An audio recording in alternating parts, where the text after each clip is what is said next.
Hola, ¿qué tal?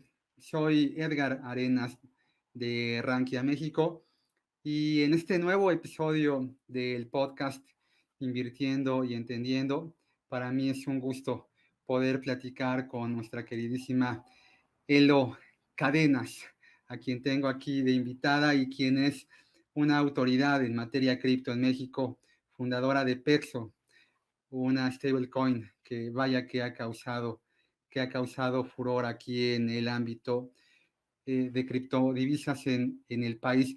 Mi querida Elo, gracias por aceptar esta invitación y pues yo te empezaría preguntando cómo fue que te fuiste involucrando en este mundo de criptodivisas. ¿Qué estudiaste, Elo? Bueno, antes que nada, muy agradecida contigo, Edgar, que eres toda una autoridad en términos de economía y finanzas en nuestro país y que lo que más me encanta es que lo haces con pleno conocimiento, ¿verdad? Que tienes todo este bagaje económico desde lo académico hasta lo práctico y la verdad es que me siento muy contenta y honrada de estar aquí contigo. Y bueno, pues para responder a esa pregunta, trataré de ser breve. Mi recorrido con el mundo cripto comenzó, como a muchos les ha pasado, por una invitación a invertir en cripto. A mí, digo, nada más que la invitación a mí me la hicieron en 2013, entonces no me hizo sentido. La verdad es que creo que como muchos financieros y economistas, cuando te hablan de Bitcoin y cripto, como que tienes ese signo de interrogación de, pues, de qué están hablando, ¿no? Entonces me puse a investigar, me puse a revisar antes de poner un peso, ¿no? O un dólar en Bitcoin. Me llamó más la atención por la parte de saber de qué se trataba.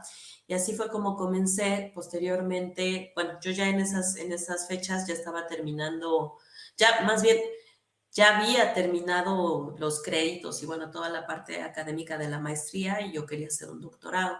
Entonces fue como que cuando encontré Bitcoin se unió perfectamente con mi deseo de querer hacer el doctorado y dije, ya encontré el pretexto perfecto para hacer un doctorado y bueno, pues era básicamente saber si esto en algún momento podía tener un boom, podía crecer y si eso le podía agregar valor a las empresas, ¿no? A mí me causaba mucha curiosidad porque yo decía, bueno, si esto se va a usar, ¿quién lo va a empezar a utilizar? O sea, las personas, no sé, no creo, porque es muy complejo, porque la tecnología, porque las billeteras, porque entonces a mí como que me hizo mucho sentido empezar a hacer una investigación doctoral que evaluara si para las empresas les podía generar valor.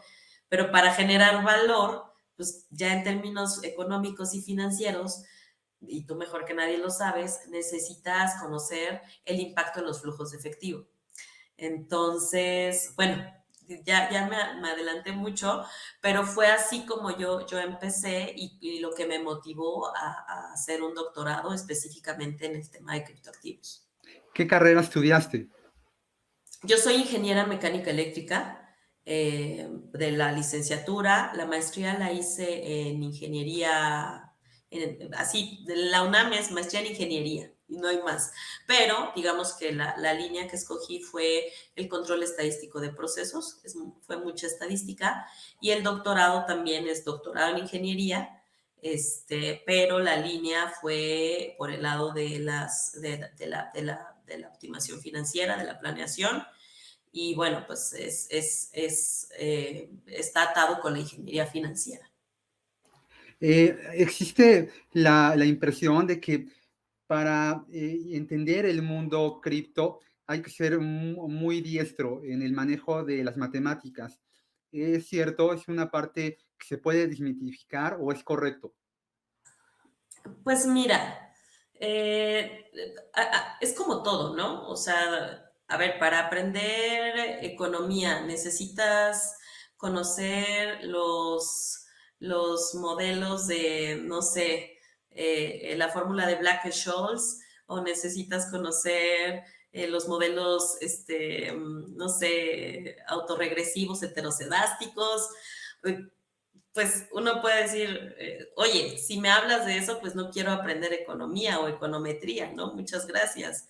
Yo te diría que depende en qué nivel o a qué nivel lo quieres llevar, porque si estamos hablando de un tema transaccional, pues realmente no necesitas saber que si el árbol de Merkel y que si Bitcoin y la complejidad y la criptografía, o sea, necesitas usarlo en realidad, ¿no? Por ahí de pronto, claro, como en todos los mecanismos, incluso en las aplicaciones de los bancos, necesitas tener tus claves, tu clave privada, ¿no? Necesitas saber qué es lo que estás usando pero eso no te demanda más que 2 horas, ¿no? Saber cómo crear una wallet, cómo abrirla, tu contraseña y cómo transferir. Y es todo.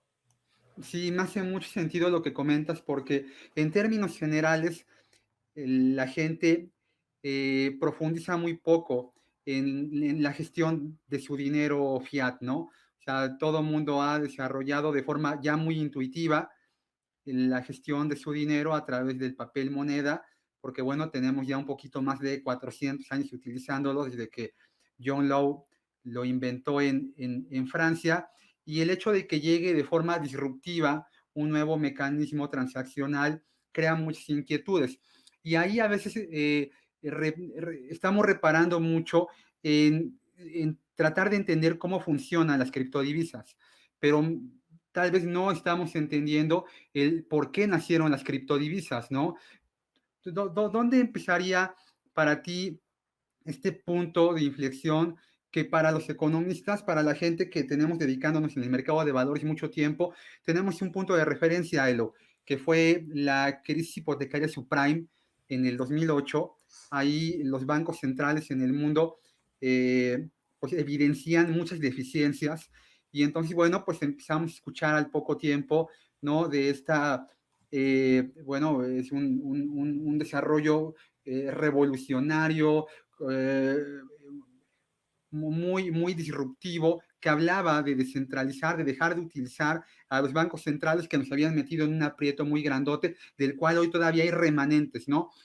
La crisis que estamos viviendo actualmente, económica en el mundo, pues tiene que ver incluso con eso, ¿no? Con la tarea, lo que hicieron o dejaron de hacer los bancos centrales durante la crisis hipotecaria, y que luego ya hoy estamos viviendo por la crisis del COVID. Entonces, para ti, ¿en dónde tú ya dijiste, dónde te diste cuenta, ¿no? Terminando la carrera, pero para ti, ¿dónde nace esto? ¿Dónde ahí tú identificas que fue el punto en donde, más allá de Satoshi, ahí, ¿dónde crees tú que nace el tema cripto? Pues mira, el tema cripto para mí viene desde los 80s, no, incluso mucho antes, o sea, no olvidemos los sistemas de Shannon, de los sistemas secretos que utilizaban la criptografía, ¿no? Para las guerras y en todos estos movimientos que al final empezaron a entender la criptografía y a utilizarla como un mecanismo para cifrar mensajes y entonces poder hacer toda esta parte pues, de comunicarse sin tener que ser espiado, ¿no? Por otro. Entonces, para mí nace desde ese momento. De hecho, o sea, a mí me gusta mucho y digamos, el motor que me llevó a explorar más sobre Bitcoin, particularmente Bitcoin, era porque precisamente trae toda esta carga de hacer valer la privacidad, de hacer valer la discrecionalidad en términos de que, bueno, pues los gobiernos no se tendrían por qué estar enterando de nuestras transacciones, que la verdad es que al día de hoy lo que vemos en el mundo cripto es totalmente inconsistente con lo que fue en sus orígenes, pero si quieres ya después o más adelante hablamos de eso, pero por ejemplo, desde años, desde décadas atrás, pues ya se venía estudiando la criptografía de tal forma que esto, bueno, con la tecnología fue evolucionando, o sea, desde, por ejemplo, en los 80s hay grandes figuras como John Gilmore o Timothy May, en donde ellos publicaban, ¿no? Documentos sobre la necesidad de un mundo conectado por medios criptográficos, precisamente para proteger la privacidad y mantener el anonimato, ¿no? De hecho, uno de los textos, bueno, por ejemplo, Timothy May publicó el Crypto Anarchist Manifiesto, el manifiesto criptoanarquista, en donde te explica por qué utilizar la criptografía. Y hay otro documento que también me parece muy relevante de los más o menos no recuerdo el año exactamente, tal vez el 93, que se llama el Cyphernomicon, que casi nadie en el mundo cripto, si tú les preguntas a estos ojos láser, pues me gustaría saber cuántos ya lo leyeron, ¿no? Porque precisamente ahí vienen todos los fundamentos de por qué utilizar la criptografía, de qué es lo que van a querer los gobiernos, o sea, te lo detalla de una forma tan como a modo de historia, te dice, por esto necesitas usar criptografía, porque en el futuro los gobiernos van a buscar hacer esto y van a buscar incorporar X o Y billeteras para poder rastrear y para, en fin, una serie de cosas que es un texto muy extenso, que ojalá que cuando tengan oportunidad de leerlo se remitan a él, pero digamos, continuando con tu pregunta, pues para mí Bitcoin es la síntesis de algo que venía evolucionando. Y entonces es como el santo grial, ¿no? Cuando nace Bitcoin es como bingo, encontramos esa solución, ¿no? ¿Cuál es esa solución? Bueno, pues tenemos un conjunto de tecnologías donde no solo está la criptografía, sino que también encontramos la forma de cómo crear una moneda electrónica, porque tal cual Satoshi Nakamoto en su documento, él nunca dice que quiere tirar a los bancos o que quiere evitar a los gobiernos. Él jamás en ese documento, en esas 9 páginas, lo menciona. Lo que sí dice es que ha creado una moneda electrónica para poder ser transferida entre pares sin necesidad de contar con un tercero de confianza. Entonces, un poco deja entrever, ¿no? Como esta idea de se ha creado, pues, precisamente para que no estén los intermediarios. Lo que resulta muy curioso de todo este movimiento es que, o más bien de este surgimiento, es que ya era algo que se venía planeando, pienso yo, mucho tiempo atrás porque no sé si tú sepas, pero el dominio de bitcoin.org fue registrado en agosto de 2008. Y posteriormente, ya en octubre, el 31 de octubre, se publica ese documento. Entonces, ese tipo de cosas no son casuales.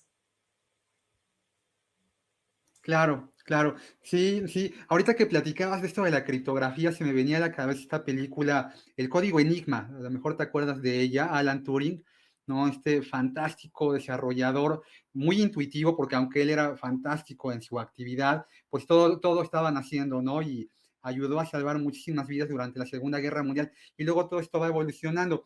Por ahí a mediados de los 90, ya tal vez a finales de esta década, Nick Szabo, a quien seguramente tú ubicas muy bien y quien es parte fundamental de esta subcultura, ¿no? Del cyberpunk, que para los que a lo mejor no ubiquen mucho este desarrollo de ideas, activismo cibernético, que buscaba precisamente eso, ¿no? El anonimato, la posibilidad de que el Internet sirviera pues para poder desarrollar de forma eficiente, pero también de forma, pues, tratando de cuidar mucho, ¿no? La anonimicidad de la gente, una gran cantidad de desarrollos informáticos. Oye, y bueno, tú ya decías, yo me involucré por invertir en Bitcoin, ¿no? ¿Quién te enseñó? O sea, ¿dónde aprendiste? aprendiste la computadora y ahí te encontraste la información, hubo un maestro, a lo mejor a alguien con quien trabajabas, ¿quién te fue involucrando en esto? Bueno, en este caso, para mí el camino fue búscale por donde puedas. Em, Como era 2013 y, digamos, para explicarles un poquito el proceso del doctorado, el doctorado en la UNAM te pide un protocolo de investigación, es decir, que lleves un anteproyecto en donde digas qué quieres investigar, por qué, cuál es tu metodología, etcétera, etcétera. Y necesitas a alguien también, a un doctor que ya esté en el programa, un doctor que avale esa investigación. Entonces, a mí me tocó buscarle por mi cuenta. En ese momento no había tanta información, y era todo como muy tecnológico, ¿no? Entonces, lo primero que me tocó aprender era básicamente cómo era el funcionamiento de Bitcoin desde los fierros, que la verdad, cada que vuelvo a leer el documento de Satoshi Nakamoto encuentro algo nuevo, ¿no? Es como que, por eso al principio te decía, ¿qué tan profundo quieres llegar a conocer? Porque hay una serie de elementos que te pueden llevar a otro tema y a otro y a otro y a otro, y de ahí pues agarrar ese camino. Eh, a mí en lo personal no hubo alguien en un inicio que me diera el conocimiento o que me diera información, fue investigación propia. Y bueno, a partir de ahí construir, ¿no? Para precisamente yo quería entrar al doctorado y eso, ese era mi motor para estar todo el tiempo buscando, metiéndome a páginas, metiéndome incluso perdiendo dinero, o sea, poniendo dinero en páginas que te decían invierte en Bitcoin y al final no era cierto. O sea, y te estoy hablando de cantidades, no sé, de $15, $10, ¿no? Porque también eso, o sea, hasta para poner el dinero en algún lugar que no estás seguro, pues no te arriesgas de esa forma, ¿no? En mi caso yo lo hice por temas pues, de aprendizaje, ¿no? Y claro, perder también me llevó a ese aprendizaje. Claro, ¿y qué te decían tus profesores, no? Porque muchos de ellos seguramente, pues, no entendían lo que tú querías aprender. Uy, bueno, te voy a hacer la confesión. Me tardé 3 años para poder entrar al doctorado. O sea, 3 años, primero haciendo, o sea, lo que hice el documento, ¿no? Que no es sencillo. Pero previo a ese documento, pues yo tenía que encontrar a alguien que me dijera, bueno, sí, yo voy a ser tu padrino doctoral, ¿no?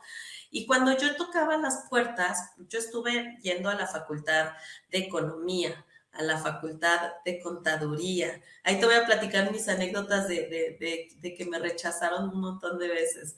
Iba con ellos y les decía, oigan, es que yo quiero hacer un doctorado, es un doctorado pues sobre Bitcoin en las empresas.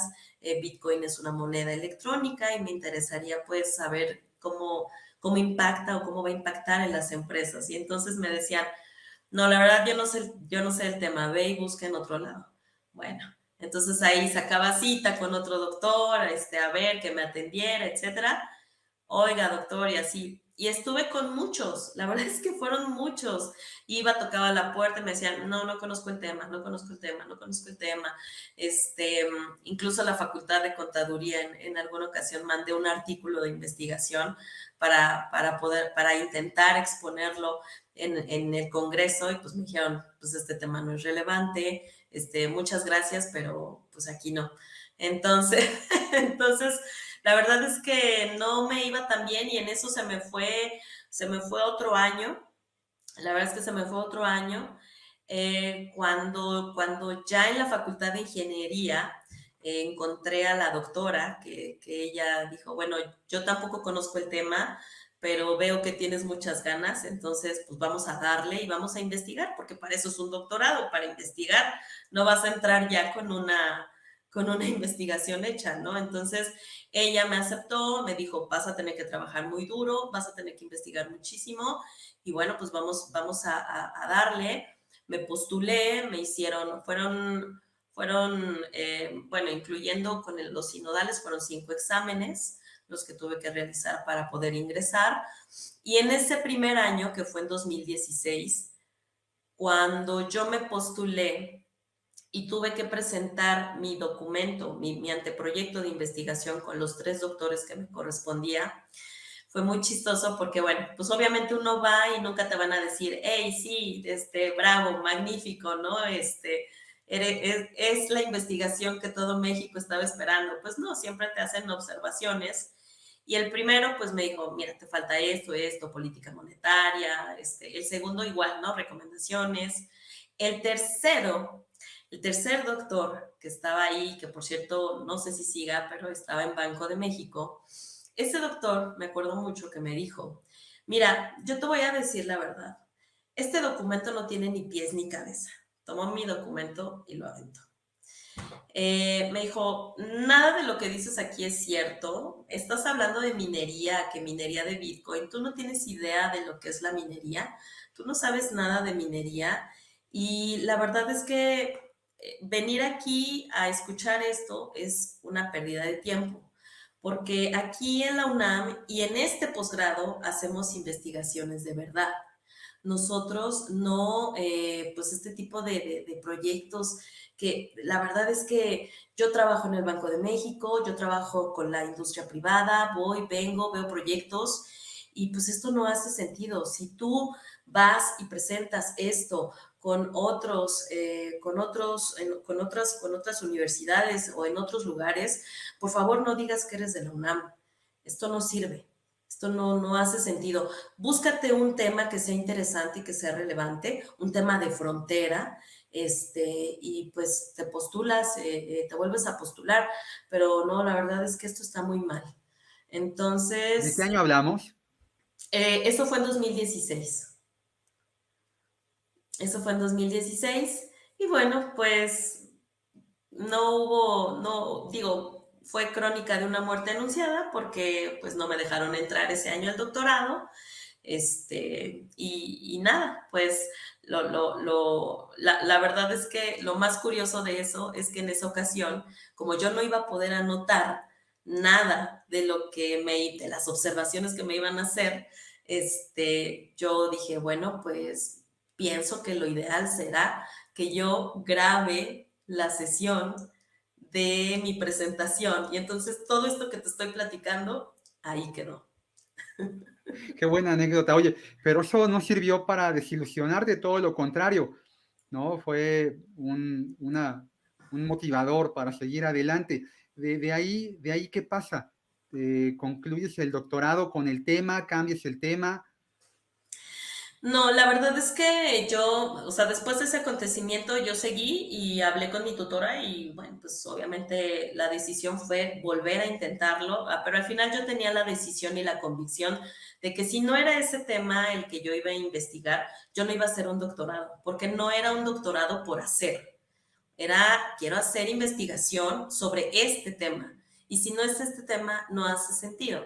Entonces ya para el siguiente año me postulé, y bueno, pues finalmente me abrieron las puertas, me dejaron entrar, hubo receptividad ya con el tema y nada, pues de ahí fueron 4 años y ya el examen de candidatura, que es digamos, de los más importantes, ese ya está concluido y ahora son solamente trámites. ¿Cuál fue el tema? ¿Cómo se llamaba? El tema es evaluación financiera para empresas que deciden aceptar criptoactivos como forma de pago a través de una metodología que se conoce como opciones reales. Wow, siempre el tema de la evaluación, se tiene que tocar para nosotros, los que nos dedicamos al mercado de valores, tú sabes que la parte más importante de la gestión de un activo es la evaluación, ¿no? A través de ella, pues calculamos los riesgos y se hacen, pues, toda la parte de teoría de portafolios, ¿no? ¿Cómo calcular la evaluación en una criptodivisa? Pero antes de que me contestes esto, porque hay mucha gente que está escuchando este podcast y que estoy seguro es la primera vez que tiene contacto con este tema ya tan a profundidad, quitando los ojitos rojos, ¿no? Eh, y quitando todos los comerciales que nos llegan por Twitter o por Facebook de invierte en criptodivisas para que te vuelvas millonario, no, ya metiéndose en serio este tema, ¿cómo le explicarías a una persona que apenas se está involucrando en esto qué es una criptodivisa? Mira, yo más allá, primero lo que haría sería ponerlo en el contexto. ¿Es dinero, no es dinero? A mí la definición que más me gusta es criptoactivo, porque por ahí escuchamos de manera muy recurrente y a lo mejor por cuestiones populares y para que se pueda identificar, también los llamamos criptomonedas, pero en realidad en la práctica no son monedas, no funcionan como tal. Entonces, una forma, digamos, sencilla o simple de entenderlo es llamarle criptoactivo, ¿no? Que estamos hablando de un activo digital que está desarrollado o está creado con tecnología contable distribuida o tecnología blockchain para fines prácticos y dentro de las características que tienen es que, bueno, pues tienen un código único, ese código único permite ser transferido a través de Internet y además de poderlo transferir a través digamos, por la Internet, nosotros podemos conocer todo el registro. Si hablamos del caso, particularmente del caso de Bitcoin, pues Bitcoin tiene ciertas particularidades porque tú no puedes, tú no puedes falsificar un Bitcoin, ¿no? Y algo muy relevante, hace rato mencionabas a Nick Szabo, que él, la verdad es que, bueno, ha sido de los personajes más importantes. Él creó BitGold, que fue, BitGold fue el primer intento de moneda digital. Y eso, la idea es, bueno, vamos a crear un activo en la Internet que sea escaso, que no se pueda falsificar y que se pueda transferir, ¿no? Entonces, por ejemplo, y me gusta hacer esta analogía. Nosotros podemos tener un archivo de Word o PDF y podemos hacer un montón de copias de ese archivo, copy-paste, y se lo podemos mandar a N 1000 personas. Con un Bitcoin no. Si yo te lo transfiero a ti, yo pierdo ese Bitcoin de mi billetera y lo recibes tú. Y no necesitamos a un intermediario que lo valide o que lo verifique, ¿no? Porque como además es una blockchain pública, lo podemos ver en línea. Entonces, ¿qué es un criptoactivo? Pues es tal cual un activo digital que está en la Internet y que te permite hacer esa transferencia de valor sin necesidad de contar con un tercero de confianza. Sí, ahí fue donde Nick Szabo se atoró un poco, ¿no? En solucionar el problema del doble pago, que es lo que ahorita precisamente comentas, ¿no? Y que fue solucionado por Satoshi Nakamoto, quien quiera que sea, ¿no? El otro día encontraba ahí en una red social, no me acuerdo si era Facebook o LinkedIn, la teoría de que es John Nash, o era John Nash, ¿no? Por todo lo que acumulaba John, ¿no? Que era un extraordinario matemático, economista, y además muy, muy abusado para esto de la criptografía, ¿no? Esta película biográfica de Una mente brillante se llama, donde la interpreta Russell Crowe, me parece, ¿no? Lo aborda muy bien. Y bueno, esta parte de que no puede, o al día de hoy no es una moneda, lo cual me parece muy interesante que abordes, porque yo en efecto creo que una divisa debe de tener las características que siempre han tenido, ¿no? Desde que el oro, hace ya varios miles de años, empezó a funcionar como, pues, primero una unidad de cuenta, un depósito de valor y un medio de cambio. Por eso hay mucha gente que utiliza el concepto del Bitcoin como oro 2.0, lo cual necesariamente yo no estoy muy de acuerdo, ¿no? Porque si bien es cierto, cumple con algunas características del dinero, como la estandarización, la divisibilidad, y aún le falta, ¿no? Este tema de la aceptación, ¿no? Tiene que haber universalidad para que lo podamos llamar dinero. Eh, en el futuro cercano, yo creo que todavía al Bitcoin, a los criptoactivos les falta muchísimo para que cumplan con estas características a cabalidad, pero en el futuro yo estoy convencido que será una herramienta que no vendrá a sustituir, sino que vendrá a complementar el universo de activos económicos que tenemos, ¿no? Tú en el futuro cercano, ¿qué le auguras a los criptoactivos? En particular al Bitcoin, ¿no? Porque tal vez es el más ocupado.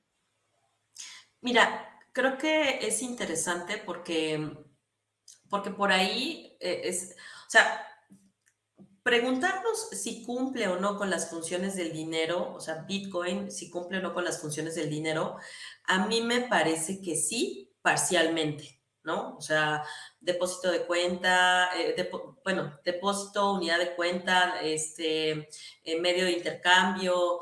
eh, Podríamos pensar que esos elementos aplican, pero ¿cuáles son las limitaciones o qué factores le impiden que en este momento pueda funcionar o pueda ser reconocido como dinero? Bueno, excepto El Salvador, porque no olvidemos que en El Salvador Bitcoin es moneda de curso legal. Pero de ahí en fuera, realmente pues es primero la volatilidad, ¿no? Que siempre es algo que anteponen y que, bueno, los gobiernos indican y las entidades financieras dicen, bueno, pues es que su volatilidad no lo permite en este momento, aunque en El Salvador, pues eso no, o sea, en El Salvador actualmente ya hay muchas soluciones en donde tú puedes pagar con Bitcoin y el establecimiento recibe dólares, por ejemplo, ¿no? O sea, tal cual como ir a otro país, pagar con tu tarjeta que sacaste en el banco de acá y pagas con la divisa de dicho país. Es un poco lo mismo. Sin embargo, Bitcoin se ha considerado más como una reserva de valor que en mi opinión me parece que va a seguir esa tendencia, ¿no? Pues algunos incluso consideramos que es un poquito el nuevo oro, ¿no? El oro digital. Puede que sea así, pero en el largo plazo yo veo a Bitcoin como un activo digital, que sin lugar a duda rompe con muchos esquemas y ya desde el paradigma y desde todo lo que vino a mover en el mundo, pues ya me parece que eso le da un gran valor, ¿no? Que si el precio es 20,000 o mañana 70,000, pues eso sabemos que es casi un hecho que esté manipulado, ¿no? O sea, realmente la adopción, o sea, para pensar que es un crecimiento orgánico que realmente se ha dado de forma natural, pues tendríamos que ver una mayor adopción, ¿no? Sí, sí, en esta parte de mm, el crecimiento del Bitcoin ha provocado algo que es paradójico. El Bitcoin busca descentralizar, lo logra, lo logra a cabalidad. Creo que el Bitcoin no puede adaptarse a las leyes. Las leyes se van a tener que adaptar al Bitcoin en algún punto.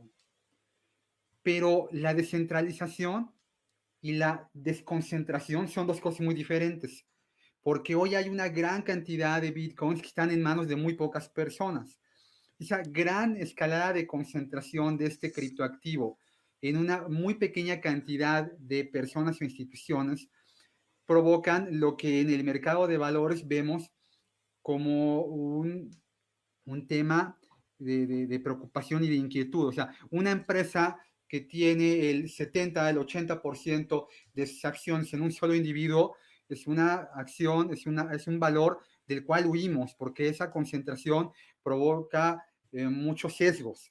En el caso del Bitcoin está ocurriendo esto. O sea, un día vemos en Twitter que el dueño de una empresota de carros eléctricos dice, voy a adoptar esta moneda para poder realizar pagos de mis automóviles. Es decir, es muy volátil por la concentración que tiene. ¿Estás de acuerdo en esto? Sí, es que si lo llevamos a cómo se mueven los mercados, o cómo funcionan los mercados, y creo que ahí tú perfectamente me vas a comprender. Nosotros, o sea, ¿qué es lo que mueve las acciones de Google o de Amazon o de Tesla o de estas grandes compañías? Pues no necesariamente está correlacionado entre ellas, ¿no? Es decir, lo que pase con Google no necesariamente va a impactar en el precio de las acciones de las otras empresas. ¿Por qué? Porque son probablemente, salvo que sean efectos, digamos, variables macroeconómicas, que sí impactan a los mercados en general, eso puede pasar, pero lo que vemos típicamente es que estas empresas y sus acciones pueden subir, bajar y no necesariamente dependen de otra empresa, ¿no? ¿Por qué sucede esto? Pues porque ya son mercados muy grandes, en donde ya existe, digamos, el capital que mueve todas estas acciones, pues es, digamos, a nivel internacional. En fin, hay aspectos que le dan, digamos, lo voy a llamar esa independencia entre acciones, ¿no? De una empresa y otra. En el mundo cripto, eso no pasa. ¿Por qué? Tú ya lo mencionabas, no hay una adopción generalizada. Hoy apenas estaba leyendo que la SEC rechazó un ETF de Bitcoin que han estado solicitando como desde 2013, y eso pues también al final no, o sea, te habla de una industria, de un mercado que todavía no crece o que no tiene la suficiente robustez, que es un poquito se ha estado buscando, ¿no? Eh, ¿Qué es lo que sucede? Que al no tener esa adopción masiva, pues entonces los precios o su comportamiento se vuelve sumamente susceptible. Y esa susceptibilidad pues viene influenciada incluso por personajes que están en Twitter o influencers o gente que pues de pronto ahí tiene muchos followers y entonces empieza con pues sí, es una especie de manipulación, ¿no? De hecho, hay investigaciones científicas en donde analizan las tendencias de Twitter y justo mencionan Twitter como una red social que está relacionada con la manipulación del precio de Bitcoin, por ejemplo. Tú empezaste a invertir en bitcoins cuando me imagino en México todavía no había billeteras, ¿no? Me imagino que todo era en Estados Unidos bueno, en el extranjero. Hoy ya es muy sencillo que cualquier persona en cualquier parte del mundo pueda abrir una wallet y poner ahí su dinero para comprar alguna criptodivisa. Eh, Hace algunas semanas vi un documental en Netflix que habla de una wallet canadiense, ¿no? Seguramente ya lo has visto. No recuerdo ahorita cómo se llama el documental, ahorita voy a tratar de Cuadriga, acordar. era de Cuadriga Cuadriga, esta, exactamente. sí. Sí, uno de los grandes temas del por qué no invertir en bitcoins es el tema de la seguridad, ¿no? Porque necesitas tener tu llave, como este cuate que se llevó la llave y que ya estos bitcoins están o perdidos, o él que se los gastó y se cambió la cara y se cambió el nombre y ahora es uno de los hombres más ricos del planeta, ¿no? Alguien que tiene esta inquietud de el por qué no invertir en bitcoins, por qué no poner dinero en bitcoins, un poquito jugando yo como el abogado del diablo, ¿tú por qué sí le dirías, sí deberías de tener y darte la oportunidad de tener algo de tu patrimonio en este tipo de divisas? No importa lo que diga el documental de Netflix. Mira, no sé si yo caería en esa postura de decir, sí, invierte en Bitcoin, ¿no? Más bien, mi reflexión es, si tú ya conoces de inversiones, si tú ya estás, digamos, ya tienes ese hábito, porque la inversión es un hábito, ya tienes conocimiento de ello, entonces puedes o podrías destinar un pequeño porcentaje a Bitcoin, ¿no? ¿Por qué razón? Porque digo, y esto no es un consejo de inversión, ni mucho menos, hago mi descargo de responsabilidad, pero en el largo plazo se piensa, se cree, ¿no? Y algunos modelos lo han evidenciado, incluso yo en el doctorado desarrollé un modelo para pronosticar el precio, pues la tendencia es que Bitcoin va a volver a subir a un precio de los, o sea, va a regresar a los 60, 70 mil, incluso hay algunos que van más allá y que pronostican $100,000. Pero al final son pronósticos y los pronósticos se deben tomar con mucha cautela. Ahora, ¿por qué es esta hipótesis de que Bitcoin va a aumentar su precio? Porque con Bitcoin, una de sus particularidades es que Bitcoin es escaso. Entonces, Bitcoin únicamente van a existir en toda la historia 21 millones y su emisión, digamos, va a finalizar en el año 2140. Entonces, pues por nada más por teoría de oferta y demanda, se piensa o se cree que en el largo plazo, como va a ser todavía pues, menos la cantidad que se va a poder obtener en Bitcoin, que eso va a incentivar el precio, ¿no? Ahora, siguiendo con esta mecánica de, bueno, si tuvieras a alguien y te preguntara, oye, ¿me conviene o no me conviene? Bueno, yo me iría también a ver toda la historia de Bitcoin. Ahorita Bitcoin no está pasando por un buen momento porque pues llegó a los casi 70 y ahorita hoy amaneció en 18,000. Entonces, nadie quiere ver eso y nadie quiere ver su dinero que pierda más de un 50%, ¿no? O sea, Sí, sí. Ahí, el otro día veía una frase que creo que se puede adaptar muy bien a esto. Decía, la narrativa construye al mundo, no al revés.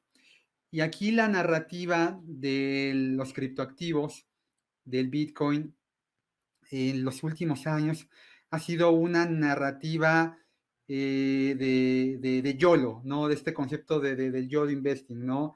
De solo se vive una vez y lo que tenemos lo tenemos que poner ahí para volvernos ricos de la noche a la mañana. Esta inmersión digital del último par de años provocó un poco esto, ¿no? De, bueno, la vida es muy frágil y en cualquier momento las cosas cambian de forma muy abrupta y si hay un activo de inversión que en los últimos años ha permitido que como reserva de valor sea la más atractiva que ha existido en las últimas décadas, nada ha pagado tanto como el Bitcoin, también hay que decirlo, ninguna acción, ningún índice, ningún sector, ninguna región del mundo, por muy disruptivas que suenen, buscando a lo mejor algún ETF por ahí vinculado a robótica, vinculado a videojuegos, este tipo de activos de nuevas tecnologías, nada ha pagado tanto como el Bitcoin. Pero ese es el pasado y rendimientos pasados no garantizan rendimientos futuros. Y esto que ocurrió en este último par de años, ya podríamos decir, afirmar que se trató de una burbuja, una gran cantidad de gente con muy poca instrucción, los ojitos rojos, ¿no? Definió que ese era el mejor lugar para poner el patrimonio. Y entonces, bueno, pues ahí lo que platicábamos, ¿no? Es muy complicado evaluar un Bitcoin, es muy complicado evaluar un criptoactivo. Incluso para quienes tenemos experiencia en la evaluación de acciones, de bonos, no es simple transmitirlo a toda la gente. ¿Cómo, cómo, ¿Cómo transmitir esto a quien está comprando una criptodivisa? ¿Se puede evaluar una cripto? mira, por ahí dentro de las investigaciones que me tocó leer, que fueron muchísimas, o sea, es importante entender, ¿no? Y creo que en términos financieros vale la pena destacarlo. Tenemos tres factores: costo, precio y valor. Entonces, de esos tres, y me parece que tú estarás de acuerdo conmigo, no son lo mismo. Entonces, en Bitcoin podríamos encontrar esos tres, ¿no? En el caso del costo, pues nosotros tendríamos que hacer una evaluación o podríamos hacer una evaluación tomando en consideración los elementos que permiten generarlo. En este caso, me remito directamente a la minería, ¿no? ¿Cuánto te cuesta emitir un Bitcoin? Y con base en eso, tomar ciertos elementos que te darían esa respuesta, ¿no? Probablemente el costo de Bitcoin en este momento sea por mucho más abajo de lo que está ahorita, ¿no? Habría que ajustar y habría que hacer ese cálculo. Eh, y en relación con el precio, pues es justo, ¿no? Estas fuerzas del mercado, la oferta y la demanda, qué tanto están dispuestos a pagar, qué tanto se ha vendido y entonces eso baja, eso tumba el precio, ¿no? El Eh, precio tiene que ver con lo que mencionabas de ser un activo muy escaso, ¿no? Sí, y más allá, más bien esta parte de que es un activo muy escaso, yo lo agregaría como uno de los grandes valores de Bitcoin, ¿no? Que eso es lo que le da, o sea, ¿qué le da valor a Bitcoin? Bueno, pues probablemente todos estos elementos, su escasez, el tema de la eliminación del doble gasto, incluso para mí el mayor valor, y lo he dicho en muchas ocasiones, para mí el mayor valor de Bitcoin es que no sabemos quién lo hizo, es que no sabemos quién lo creó. Para mí ese es como ¿qué pasaría? Y es pregunta, ¿qué pasaría si el día de mañana nosotros sabemos quién es Satoshi Nakamoto? Yo estoy segura que el precio se cae. Ok, sí te entiendo. Entonces, pues me parece que para determinar una evaluación de este activo, podríamos tomar los elementos que existen actualmente, ¿no? Todo lo que todo lo que está alrededor de Bitcoin, lo que hace que se produzca toda esta parte de la dificultad y el proceso de minado, es una de las formas en las cuales nosotros podríamos hacer una evaluación muy puntual de Bitcoin. Y ya, de hecho, ya hay investigaciones al respecto, o sea, se ha hecho y toman criterios básicamente de la minería de Bitcoin. Ya, ya, ya. Sí. Y la evolución desde la creación del Bitcoin hasta la llegada de las stablecoins ha sido muy larga. Tú, además de ser una especialista en esto, eres una emprendedora porque echaste a andar una stablecoin mexicana. ¿Cómo llegaste a ese punto? Mira, tú hace rato mencionabas esta parte de la digitalización y de cómo se ha evolucionado y que, bueno, lo vivimos con todo este tema del COVID y el confinamiento. Y, y lo que en ese momento, bueno, te estoy hablando hace 2 años que surge la idea, ¿no? Fue pensar, no, hace ya 3 años que surge la idea, fue en 2019, que en este caso, si bien es cierto, Bitcoin podrá ser un activo el cual pues tienes ahí especulación y arbitraje y demás, pero ya en la práctica, cómo entrar en este mundo digital y no necesariamente a través de un banco, ¿no? Cómo poder hacer transferencias de forma segura y hacerlo pues sin, oye, tienes que ir al banco, abrir una cuenta, etcétera, hacerlo de manera más sencilla. Los criptoactivos te dan ese beneficio. Y entonces, nosotros, bueno, en aquel momento con mis socios, mis ahora socios, lo platicamos y yo pues les decía, ¿no? Me parece que hace mucho sentido si piensas que nuestro país, el ingreso número uno son las remesas. ¿Y cuánto te cuesta una remesa, no? Yo no hace mucho envié dinero a Argentina y fueron casi $10 por ese envío a Argentina. Con Pexo te cuesta $0.14, o sea, 2 pesos mexicanos, aprox. Entonces, cuando tienes esa posibilidad de crear un instrumento digital que además es seguro, que además es transparente, que lo puedes enviar a cualquier parte del mundo, pues me parece que estás dándole una evolución al efectivo, ¿no? Sobre todo cuando sabemos que en nuestro país el efectivo pues es el talón de Aquiles, ¿no? En materia de prevención de lavado de dinero. Entonces, permitir que haya este tipo de operaciones y transacciones me parece que hace mucho sentido. Ahora, si nosotros lo ponemos desde la perspectiva del mercado cripto, ¿no? O sea, ¿realmente se están usando o no se están usando los stablecoins? Si tú, si tú te vas a uno de los repositorios más relevantes de cripto, que es el CoinMarketCap, te vas a dar cuenta que dentro de los primeros 10 lugares tenemos a 4 stablecoins. Son 4 stablecoins las que tienen mayor capitalización de mercado. Entonces, eso lo que te dice es que, pues sí, se está transaccionando una gran cantidad de Bitcoin, que sigue siendo el número uno. Se sigue transaccionando Ether, ¿no? Por ejemplo, XRP. Esos siguen, digamos, en los primeros lugares, pero ya están siendo desbancados por las stablecoins de dólar.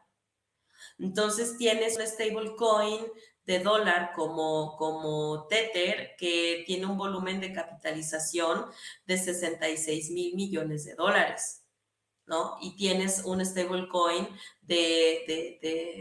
bueno, otra compañía que sigue después de Tether, que está en 55,000 millones de dólares en tan solo 2 años. Entonces, el mercado de los stablecoins, pues digo, nada más viendo los números, ya lo que te dice es que está siendo relevante, no solo para el mundo cripto, sino en la práctica también. Sí, ya nos explicaste qué es un Bitcoin. ¿Cómo le dirías a una persona que también se está involucrando en esto? ¿Cómo le explicarías que es un stablecoin? Bueno, mira, el stablecoin, a ese sí lo llamaría criptodivisa. Podemos tener varios tipos de stablecoin, pero básicamente un stablecoin representa las fluctuaciones de otro activo que ya existe en el mercado. Tenemos stablecoins, por ejemplo, de commodities, de índices o de divisas. Hay otros que son un poco más extraños o experimentales, como los stablecoins algorítmicos, que ese es más complejo todavía y funcionan con base en contratos inteligentes. Pero nosotros podemos crear un stablecoin que replica las variaciones del precio del, por ejemplo, del S&P, ¿no? Entonces, como se mueva el S&P, se va a mover el stablecoin. Podemos tener un stablecoin que replique las variaciones del precio del oro, por ejemplo. Entonces, ahí ese movimiento pues lo va a estar replicando, lo va a estar replicando el stablecoin.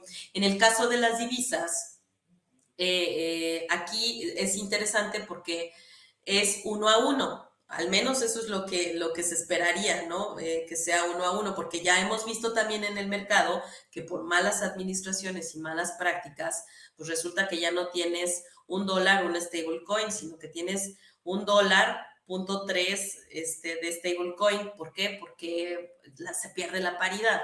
Entonces, en el caso muy específico de un stablecoin de divisas, lo que quieres es que sea 1 a 1 y que si yo tengo en circulación 66,000 millones de stablecoins en el mercado, que esos estén en una cuenta de banco o en un fideicomiso, porque si no, generas un riesgo sistémico, ¿no? Si realmente es literal, es estar emitiendo tokens sin que haya un respaldo. Entonces, en el stablecoin de divisas es sumamente importante que el dinero real se encuentre resguardado, ¿no? Como lo hace USDC. Es muy parecido a lo que ocurría con el patrón oro, ¿no? O sea, aquí sí hablaríamos casi del oro 2.0, ¿no? La cantidad de emisión de circulante que un país tuviera tenía que estar respaldada por X cantidad de oro, equivalente en proporciones iguales. Luego llegaron los 70, llega Nixon y dicen, no, bueno, le piden, si no me recuerdo, la anécdota es que Francia, de Gaulle, le pide que le suban a un portaaviones todo el oro que tenía Francia resguardado en Fort Knox, que yo no sé si ese oro alguna vez llegase a existir. O sea, nunca hubo una auditoría, ¿no? Hoy hay tanto oro, ¿no? En Fort Knox que respalde el dinero emitido en Francia. Y luego dice Alemania también yo lo quiero. Y ahí es cuando Nixon dice, pues ¿saben qué? Se abandona por completo este tema y la moneda de curso legal a nivel global, la moneda más fuerte es el dólar, ¿no? Pero bueno, es otra historia. En el caso de una stablecoin, tiene que funcionar así, uno a uno, porque si no, ya hay historias de terror, además muy recientes, ¿no? Sí, y fíjate que lo que tú estás, o sea, concatenando lo que tú dices con esta parte de stablecoins, de divisas o fiat colateralizadas, pues es literal, ¿no? Y a lo mejor capaz que Nixon no, ni siquiera no había absolutamente nada y por eso dijo, bueno, pues yo cancelo porque sí, ¿no? Es algo parecido. La verdad es que es similar. Y por eso es que los reguladores también han puesto los ojos en este tipo de instrumentos, porque al final es un instrumento digital, es un criptoactivo, que sí tengas esas reservas, porque si no, volvemos a lo mismo. O sea, a ver, criticamos a los bancos centrales de que emiten dinero, ¿no? Criticamos al Banco Central de una emisión de dinero arbitraria, sin un respaldo, digamos, fundamentado, pues emitir tokens que teóricamente estén representando alguna divisa sin tener la divisa, es estar haciendo lo mismo. Entonces, de ahí que el stablecoin tiene que ser una representación de la moneda, ¿no? Del peso mexicano, del dólar o del yuan, del dirham, de la que sea. Entonces, eso es muy importante y te lo digo, digamos, desde la parte ya como en el proyecto en el que estoy, que es uno de los primeros estandartes. Si no tienes ese respaldo, eh, vamos, el problema puede ser muy grande. Entonces, es empezar con conciencia y con ese principio de, aunque no haya una regulación tal cual en este momento, pero es empezar con buenas prácticas y la primera es que lo que vas a emitir o lo que esté en circulación de stable coins, que sí esté en una cuenta de banco. Sí, estoy de acuerdo contigo, porque básicamente el dinero es confianza, ¿no? ¿No? Bueno, y cuando la gente deposita su patrimonio en cualquier activo, incluido un stablecoin, pues básicamente lo que está buscando, lo que te está depositando es eso, ¿no? Confianza. Eh, a ti en este largo camino, ¿hubo alguna persona en particular, algún libro que te haya marcado tanto tu filosofía de inversión como de gestión de negocios, como este, tu, tu, tu carrera académica? Porque a mí me llama mucho la atención que tú te involucras en esto por un tema académico. O sea, no eres la persona que quiso invertir en bitcoins para hacerse millonaria. O sea, a ti lo que te movió fue una inquietud intelectual. ¿Quién te fue orillando? ¿Quién te marcó en todo este trayecto? Pues mira, la verdad es que yo siempre he sido, yo siempre pensé que iba a terminar en un laboratorio con matraces, haciendo experimentos. Siempre he sido muy curiosa, siempre me ha gustado leer sobre noticias, política. La verdad es que soy multidisciplinaria y las matemáticas han sido algo que pues desde muy chica me han gustado, ¿no? A mí me encantaba ponerme con el baldor, con el de álgebra, a resolver todo lo que pudiera resolver y era mi forma de entretenerme. Entonces, mi motivación en términos generales, más allá de un tema de, oye, un libro de negocios, un tema de un libro de inversión, la verdad es que no hubo como tal, porque de hecho, como bien mencionas, yo no entro al mundo cripto ni al mundo Bitcoin por un tema de inversión, sino más bien es un tema de curiosidad.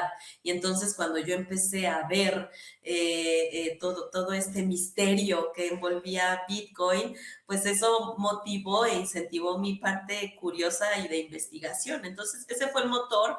Ya después empecé a leer muchos textos, Andreas Antonopoulos, ¿no? Por ejemplo, que es uno de los grandes y de los precursores en temas de Bitcoin, empezar a leer los textos de Hal Finney, que muchos piensan que él es el creador de Bitcoin, porque sus investigaciones son muy afines al protocolo de Bitcoin.